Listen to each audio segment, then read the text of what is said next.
দীর্ঘ এক যুগের বেশি সময় পর পাকিস্তানি পররাষ্ট্রমন্ত্রীর বাংলাদেশ সফর। পাকিস্তানের উপপ্রধানমন্ত্রী ও পররাষ্ট্রমন্ত্রী ইসাক দারের এই সফর প্রমাণ করে বাংলাদেশের পরিবর্তিত পরিস্থিতিতে ঢাকা করাচি সম্পর্ক বেশ চাঙ্গা হয়ে উঠেছে। অথচ সাবেক প্রধানমন্ত্রী শেখ হাসিনার আমলে বাংলাদেশ পাকিস্তান সম্পর্ক তলানিতে থাকলেও ঢাকা দিল্লির মধ্যে ছিল ব্যাপক বন্ধুত্ব। ভারতের সঙ্গে গেল 15 বছরের সম্পর্কে দিল্লি বেশি লাভবান হয়েছে বলে মনে করা হয়। আর তাই বাংলাদেশ পাকিস্তানের মধ্যকার কূটনৈতিক সম্পর্কে কে বেশি লাভবান হবে তা নিয়ে চলছে চুলচেরা বিশ্লেষণ। সবার ভরসা মা, আর মায়ের ভরসা এসিআই এরোসল।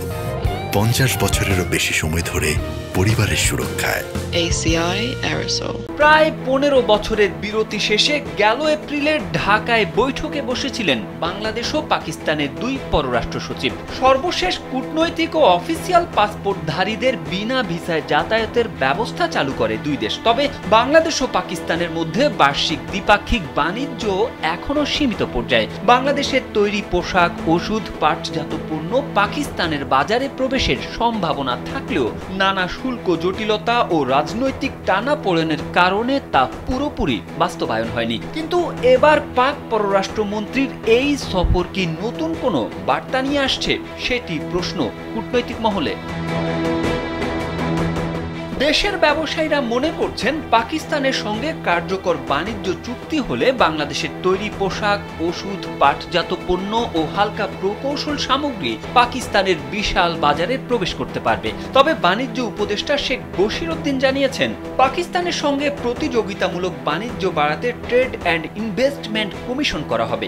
এছাড়াও দুই দেশের পারস্পরিক শ্রদ্ধাবোধ ও অভিন্ন স্বার্থের ভিত্তিতে এই সম্পর্ক অমীমাংসিত 3 ঐতিহাসিক ইস্যুকে বাদ দিয়ে হবে না। অমীমাংসিত বিষয়গুলো হলো 71-এর গণহত্যার জন্য পাকিস্তানের আনুষ্ঠানিকভাবে ক্ষমা চাওয়া, আটকে পড়া পাকিস্তানিদের প্রত্যাবাসন ও অবিভাজিত সম্পদে বাংলাদেশের ন্যায্য হিস্সা প্রদান। পররাষ্ট্র মন্ত্রণালয়ের কর্মকর্তারা জানিয়েছেন, সফরের দ্বিতীয় দিন রোববার পাকিস্তানের পররাষ্ট্র মন্ত্রীর মূল বৈঠকটি হবে পররাষ্ট্র উপদেষ্টা মোহাম্মদ তৌহিদ হোসেনের সঙ্গে। বৈঠক শেষে দুই দেশের মধ্যে 5 থেকে 6টি চুক্তি ও MOU সইয়ের কথা রয়েছে। সংশ্লিষ্ট সূত্রের বরাতে জানা গেছে, তৌহিদ দারের বৈঠকে ব্যবসা, বিনিয়োগ, সংযুক্তি, নানা পর্যায়ে দুই দেশের লোকজনের চলাচল সুগম করা সহ দ্বিপক্ষীয় নানা বিষয় আলোচনায় থাকবে। তারেক আহমেদ, কালবেলা।